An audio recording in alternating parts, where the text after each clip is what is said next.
What's up, YouTube? It's Baker. Welcome back to Blue Line Morphs. Introduction's a little out of place now, and you're going to find out why exactly now. So I've been alluding to the fact that I went over to Sal Gomez's house from Gomez Python, and I had to pick up a new snake, which is this girl right here. And like I told you guys in the other videos, she's just a big old normal. She's 2,600 grams. He thought she was het candy. Shelby's pushing her way in.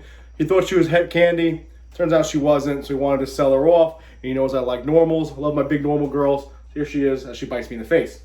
As I was over there, I figured I'd take that opportunity to kind of continue that segment on doing interviews with small-time breeders or local breeders. So I did that. And that's what this video is. So stand by, and let's meet Sal from Gomez Pythons.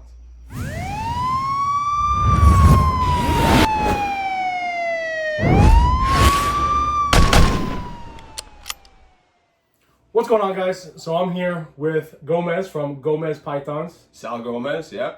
Sal Gomez. That's and right. We're going to do a simple little interview. We've been talking for like 3 hours now, right? Yeah. We actually should have turned the camera on. 2.5 hours. Yeah, we should have turned the camera on about 2 hours ago. So I'm actually here buying the snake you guys just saw. You know how I love my normals, my leg egg layers, Yeah. and my blank canvases. So just like I did the interview with Claire a couple months ago, I'm going to try to do more of these interviews, especially with the local Long Island breeders. He's only 9-10 minutes away from me, and so we're going to get right into it. Yeah, he sent the message and said, "Hey, I'm on the way," and it was like, click, knock on the door, and he was yeah. So I didn't realize we're closer than we actually even both thought. So yeah, real close. And we actually discovered he's friends with those 4 snakes that I got. The one I gave away, and then the white wedding, and then the big spider girl, the big pied girl.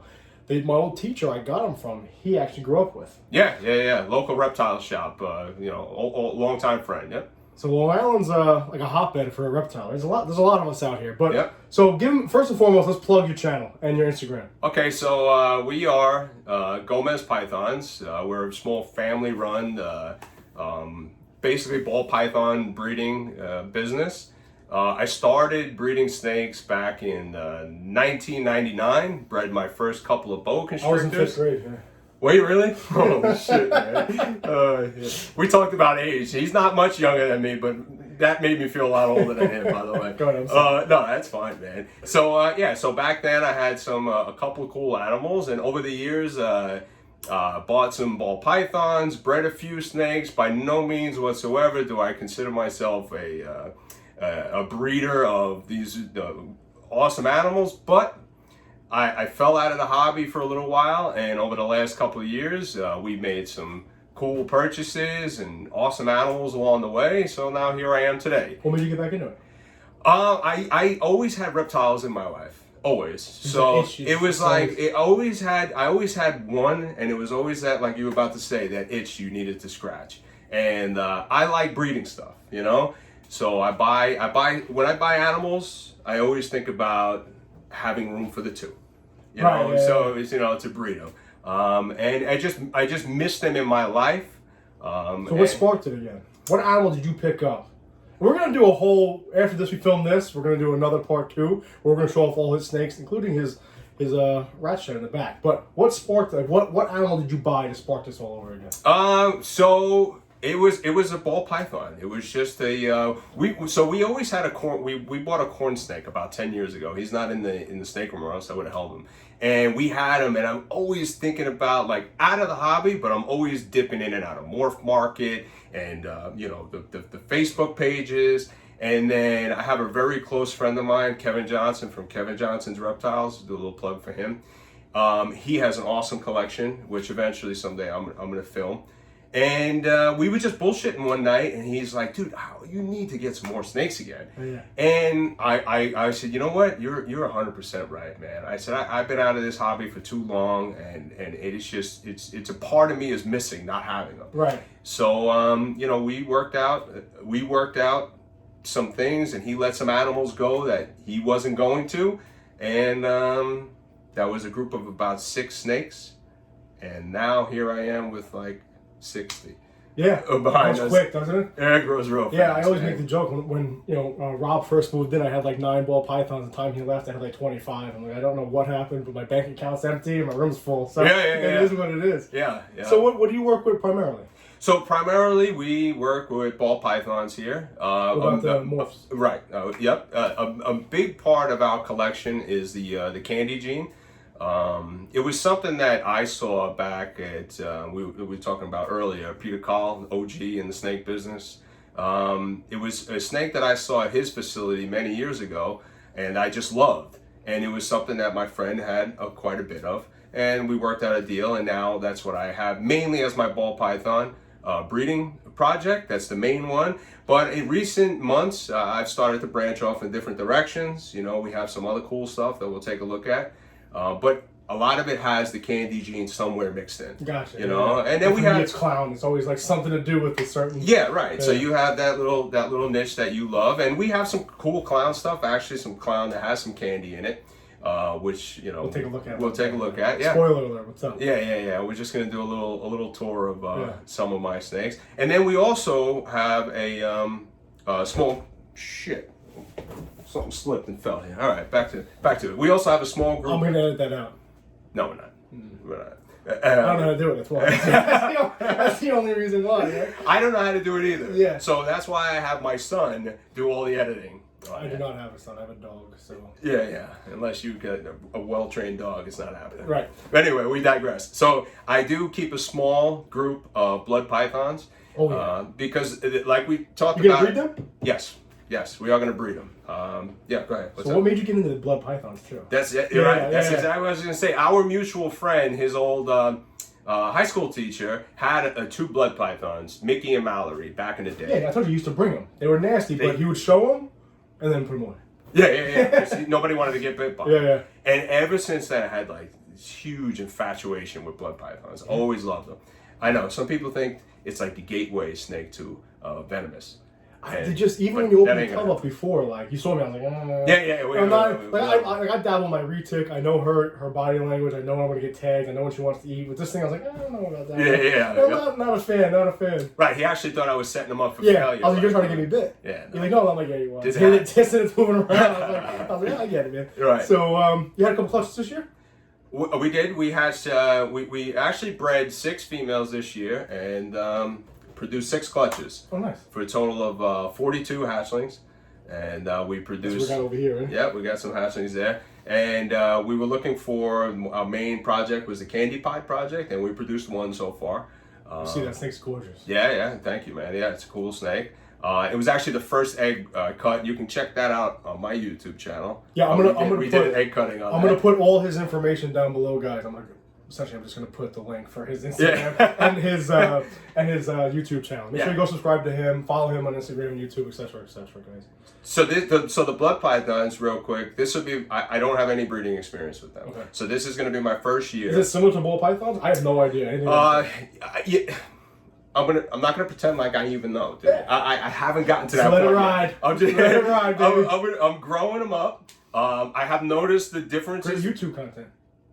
Eventually, yeah. I'm gonna take my viewers and hopefully some of Baker's viewers on my journey when I start breeding these blood pythons. What was I saying now? I don't freaking remember. I interrupt people a lot. I'm really bad at doing interviews. I do too. So I'm candy pie. You got your candy pie. And then the bloods. I'm not gonna pretend to know what I'm doing with the blood pythons. I've been raising them, and they're just awesome. So eventually, I have my female's 2 years old now. So next year we'll hopefully produce a clutch of them. Cool. Not 2021, 22. Gotcha. So what's like your lure? I know you got your candy pie over there, right? Yeah. Your pride. What is are you trying to mix some more recessives in there? What's your plan? So is that a male or female? That is a female. All right. So we'll definitely see that in the next video. Yes. So, but go ahead. What's your plan? So I was hoping to produce a male. Okay. Because I have some females in my racks that are growing up that are either possible head candy, pied, that are possible double head.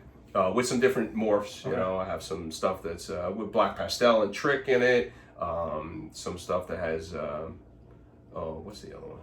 We got some Enchi crossing into it. Leopard. Oh, you love the candy gene, huh? Yeah. So it's got a bunch of stuff in it. But this coming year, that my real focus project is to produce an Enchi candy clown.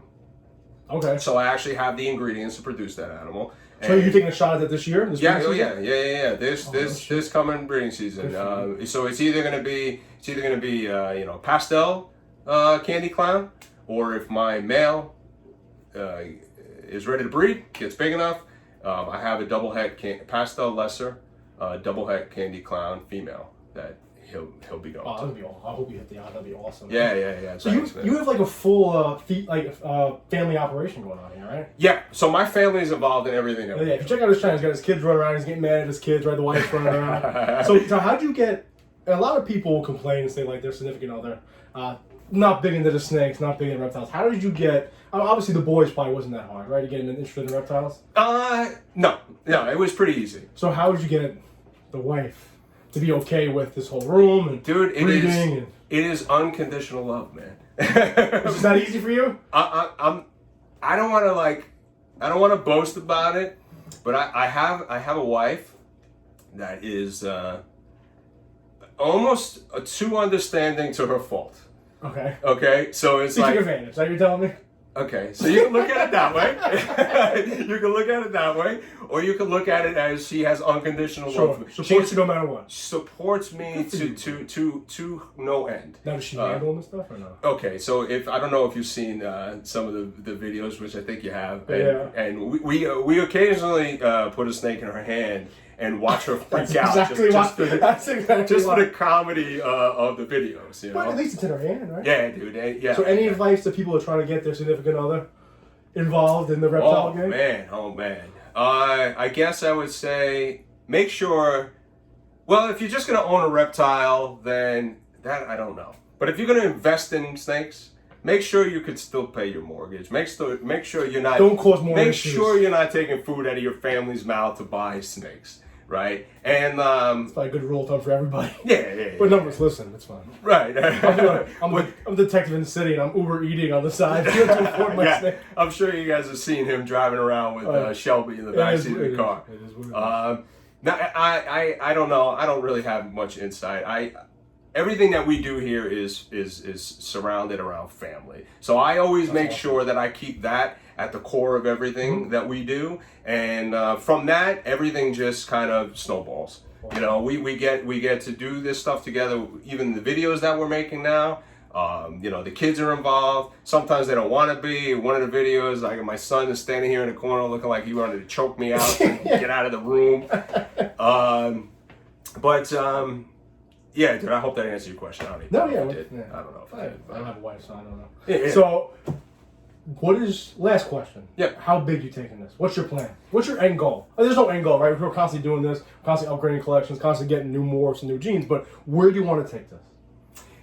Okay, so aside from the love that I have from breeding the snakes and raising them up and watching them eventually produce your own cool shit, I'd like to, you know, I have two sons that are approaching college age, you know, so I'd like to at some point maybe supplement their college tuition, with my snakes. I know that might not always be the most popular. Well, like I said, they give them away, right, Claire? So that might not be the most popular thing, but you know, without a doubt, you know. This is a hobby of mine, but it's also hobby business. Yeah. Right. So you had you said 6 clutches this year, right? I had 6 clutches. So what's your end goal clutch? Would you want? Did you not care? I'm just going to keep producing. No. Or do you have a number? No. So I want to keep my stuff to a small. I'm working out of a 4th bedroom in my house, right? So at the moment, unless I make some crazy morphs that sell for crazy money. I don't anticipate leaving my home and breeding out of this room. So I'd like to keep it somewhere around 50 clutches a year. 50 to 75, maybe over the next, let's say 5 years, is kind of my plan. Over the next 2 years, I feel like I have a decent amount of stuff to produce some really cool stuff. You know. Do you plan on buying more stuff to get into the collection, or do you plan on producing it and then building your collection that way? Or a little bit of both? Well, a little bit of both. Okay. I mean, much like you, probably always searching morph market, you know. Non-stop. Yeah. So you know, so on to the next one. Yes, I know. You're like, and then I go, nah, this is all I'm gonna need. This is the last one I'm gonna need for a while. And then the next day, I'm like, oh wait. Like I finally got that really nice pie boy from Ozzy. I was paid him off. I was all happy, and I was like, on to the next one. It's like not even any time to enjoy that one. It's like, nope. You gotta drop another $5,000. But Baker hustles, man. Baker hustles, and he's trying. Yeah, he's doing the right thing to buy his animals. But both. Back to your question, is both. I really plan to focus probably more 75% on the animals that I have here, to make better stuff to further my other projects. You know, so you're gonna produce your own stuff, start combining stuff, and that's how you're gonna build. Yeah, and then bring some other stuff in. Yeah. I can't say one. Obviously, I'm gonna produce the things that I want to. Right. Yeah. And I can't dismiss buying other stuff. It's always gonna happen. So. Yeah. So besides the ball pythons, blood pythons that you tore us over here, we'll meet next video. What else do you want? I know you got the monitor upstairs, right? We have a monitor, yeah. What else do you think you're going to get into? Will you get into anything else Okay, so breeding-wise, I don't think anything. As far as breeding goes, we might get a second Ackie monitor. We have a red Ackie monitor named Torch. Whenever I post him on the Instagram, he's a huge attraction. People love him, right? Yeah. But like going back to the beginning of this, I'm a reptile keeper at heart. Yeah. You know, so having these animals. I love just having some other cool stuff. You come in your reptile room, you just feed the tortoise. You know, it kind of takes things away. But as far as breeding goes, really mainly 99% is the ball pythons and my small group of bug pythons. That's awesome. All right, man. So that's Sal from Gomez Pythons. Quick little interview. Hopefully you got to know him. Make sure you go follow him on Instagram, on YouTube. Follow his channel. He's got the whole family dynamic's awesome. So what's today? Sunday. I'm going to post this on Friday. So it's Friday night for you. Tomorrow, which will be Saturday, make sure you take a look at the channel because I'm going to be posting another video. We're going to meet all of his animals now. From the tortoise to blood pythons to his giant rat shed in the back to his ball pythons over here, especially that candy pied girl he's got right there. So until next time, guys, be safe. Always remember, watch your six.